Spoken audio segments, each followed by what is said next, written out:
What the fuck? What was that, sir? That's not human! That's not human! Sir, are you okay, sir? There's something in the bed of my truck! ये 911 के एक emergency call की recording है और ये कोई fake AI voice नहीं है। 31 जुलाई 2021 की रात एक आदमी अपनी पिकअप ट्रक को चलाते हुए 911 को इमरजेंसी कॉल करता है और बताता है कि उसने करी नॉर्थ कैरोलिना के रूट 210 पर रोड साइड में एक आदमी को खड़ा हुआ देखा है जिसके सर से खून निकल रहा है, जिसको चेक करने और वहां मदद पहुंचाने के लिए वो इमरजेंसी कॉल अटेंडर को उसकी लोकेशन शेयर करने लगता है। लेकिन लोकेशन शेयर करने के कुछ सेकंड बाद ही वो ट्रक ड्राइवर अपनी ट्रक के पीछे किसी भारी चीज़ के टकराने की आवाज़ को सुनता है जिससे उसका पूरा ट्रक हिल चुका होता है। इमरजेंसी कॉल पर मौजूद अटेंडर जब उस ड्राइवर से वहाँ क्या हो रहा है और उसकी सिचुएशन के बारे में पूछती है तो वो ड्राइवर अपनी ट्रक के पीछे पिकअप लाइट को ऑन कर वहाँ देखते ही चिल्लाते हुए कहता है कि वो कोई इंसान नहीं है, वो कोई इंसान नहीं है। मेरे चलते ट्रक के पीछे कोई चीज़ कूद कर चढ़ चुकी है जो सफ़ेद कलर के इंसानी जानवर जैसी दिख रही है, जो ट्रक के पीछे से उसके केबिन के ऊपर चढ़ रही है। जिसके बाद वो ट्रक ड्राइवर हड़बड़ी में अपने ट्रक को फुल स्पीड में भगाने लगता है और अटेंडर द्वारा सवाल करने पर कुछ देर बाद वो ट्रक ड्राइवर बताता है कि उसने उस अजीब जानवर को स्पीड में ब्रेक लगाकर अपने ट्रक के ऊपर से उड़ाकर आगे सामने रोड पर गिरा दिया है, जो खड़ा होकर अब पेड़ों के बीच में भाग गया है और वो भी अपना ट्रक लेकर वहाँ से निकल रहा है। 911 के इमरजेंसी कॉल अटेंडर को लगता है कि शायद ड्राइवर को देखने में कोई गलतफहमी हो गई होगी और उसने किसी जंगली जानवर को देख लिया होगा, पर ड्राइवर उसके सजेशन को रिजेक्ट कर अपनी बात पर बना रहता है। व्यक्ति की घबराहट को देखते हुए 911 वाले उससे कहीं सेफ लोकेशन पर जाकर उसकी लोकेशन शेयर करने का बोल देते हैं। जिसके बाद वो ट्रक ड्राइवर रास्ते में आने वाले स्टोर में जाकर पुलिस और इमरजेंसी क्रू का इंतजार करने लग जाता है। ऑफिसर्स आने के बाद उस ट्रक ड्राइवर को लेकर रात में ही उस घटना की लोकेशन को इन्वेस्टिगेट करने चले जाते हैं, पर स्पॉट लोकेशन पर पहुंचने पर उन्हें वहां कोई खून बहता हुआ आदमी नहीं मिलता है, ना ही रास्ते में वो इंसानी एलियन दिखता है। लेकिन ट्रक पर बने उन गहरे खरोच के निशान को देखकर और 911 पर उसकी इमरजेंसी रिपोर्ट के आधार पर उसके बयान को पेंडर काउंटी शेरिफ के ऑफिस में दर्ज कर लिया जाता है।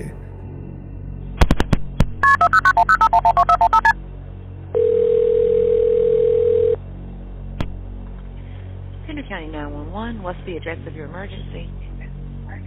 I'm driving on 210. I just crossed the Black River and I thought I saw a guy standing on the side of the road bleeding. Okay, where are you at, sir?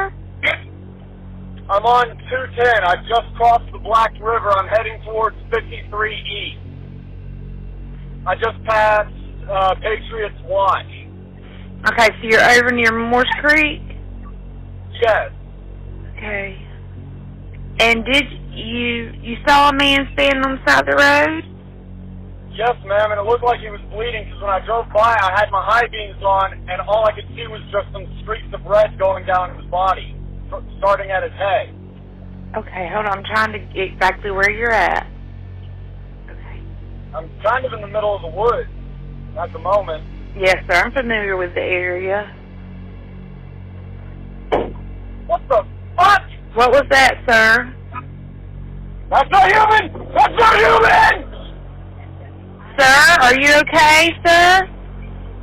There's something in the bed of my truck! Okay, what's in the road? No, it's not in the road, it's in my truck! In the bed! There's something in the bed of your truck? Yes, ma'am, I just turned on my bed lights for my truck and there's something in my bed. Okay, so when you say something, what do you mean? I just knocked it off of the bed of my truck and went over my roof. Okay, what was it? I don't know. Like a turkey, a deer? No. Turkeys I are don't know pretty what the hell big. that was. That wasn't a turkey because I was driving 50 miles an hour. Okay. The turkey doesn't hit that hard and it was not covered in feathers at all. Okay, alright, sir. What do you think it was? I have no idea what the hell that was. Is there any damage to your vehicle? I don't know, but I'm waiting until I get further away. Okay, sir. And you think it was in the road? Did it hit the front of your truck? It went over the roof of my truck and onto my hood and then hit the road before I took off again. Okay. I'm fucking shaking. I understand, sir. 2021 का incident उस समय कोई बड़ी खबर नहीं बनाया था और आई विटनेस ट्रक ड्राइवर भी इस चीज़ को खुद तक रखकर इसे भुला देना चाहता था। पर सितंबर 2025 में कैरोलिना केस फाइल के रस्टी मार्टिन उस घटना की कहीं सुनाई बातों को ऑफिशियल रिकॉर्ड में खोजते हुए उस ट्रक ड्राइवर व्यक्ति तक पहुंच जाते हैं, जहां वो ट्रक ड्राइवर व्यक्ति अपनी पहचान छुपाते हुए उसकी आंखों देखी बात को उन्हें डिटेल में बता देता है। ट्रक ड्राइवर बताता है कि उस दिन जब वो फ्लोरिडा से अपनी फैमिली को विजिट करने घर पर आ रहा था, तब रात के 11 बजे जब वो नॉर्थ कैरोलिना के रूट 210 पर चल रहा था, तब उसने ब्लैक रिवर क्रॉस करने से पहले आने वाले टर्न पर रोड के राइट साइड में एक 30 साल का आदमी खड़ा हुआ देखा था, जो सिविल वार के सोल्जर की पुरानी यूनिफॉर्म पहने हुए था और वह व्यक्ति ऊपर से लेकर नीचे तक खून में कवर था, जो दिखने में ऐसा लग रहा था जैसे उसके सिर पर किसी तरह की कोई चोट लग गई हो। उसे इस हालत में खड़ा हुआ देखकर ट्रक ड्राइवर बहुत हैरान हो गया था और वो अपने ट्रक को बिना रुके 911 को कॉल करते हुए उस आदमी की जानकारी देने लगा था। वो सोच रहा था कि वो रास्ते में आने वाले किसी सेफ लोकेशन पर गाड़ी को पार्क कर वहाँ इमरजेंसी टीम को बुलाकर उस व्यक्ति तक मदद पहुँचा देगा। पर रिपोर्ट करने के कुछ सेकंड बाद ही वो अपने ट्रक के पीछे किसी बड़ी चीज़ को टकराता हुआ पाता है, जो उसके पूरे ट्रक को हिला देती है। और वो जब अपने ट्रक की बैकलाइट ऑन कर अपने रियर व्यू मिरर में देखता है तो उसे अपने पीछे की विंडशील्ड में एक सफ़ेद चेहरा दिखता है, जो ट्रक के अंदर झांकने की कोशिश कर रहा होता है, जिसका चेहरा दिखने में ऐसा था मानो इंसानी खोपड़ी के ऊपर किसी पतली चमड़ी को खींचकर पहना दिया हो।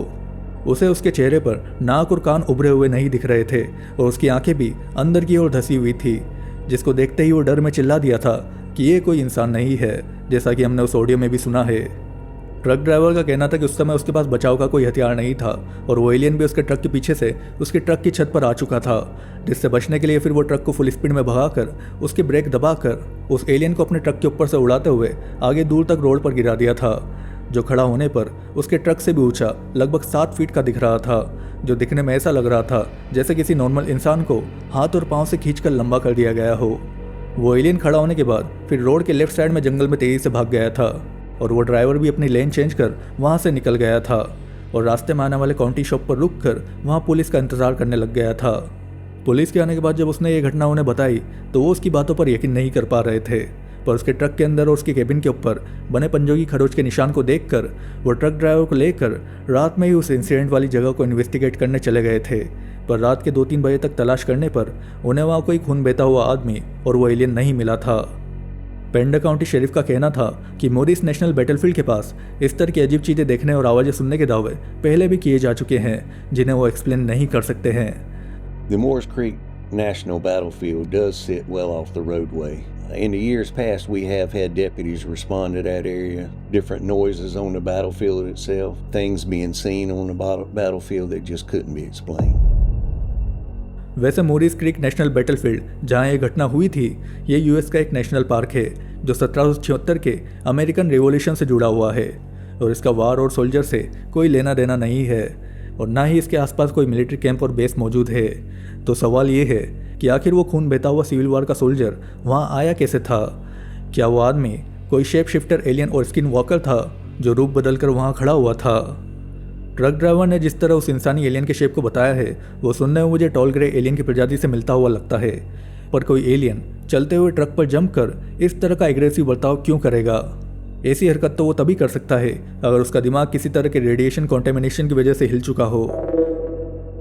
तो ओवरऑल ये पूरी घटना सुनने में मुझे किसी भी एंगल से नॉर्मल नहीं लग रही है और मुझे लगता है कि हमें इसे दूसरे पॉइंट ऑफ व्यू से भी देखने की ज़रूरत है, क्योंकि क्या पता वो सिविल वॉर का सोल्जर वॉर के बीच से किसी एलियन द्वारा बनाए टाइम पोर्टल से यहाँ आ गया हो, या फिर क्या पता मोरिस नेशनल बैटलफील्ड पार्क के नीचे कोई यूएस गवर्नमेंट का सीक्रेट एलियन बेस मौजूद हो जो इस तरह की एनोमलीज बना रहा हो। आपको क्या लगता है?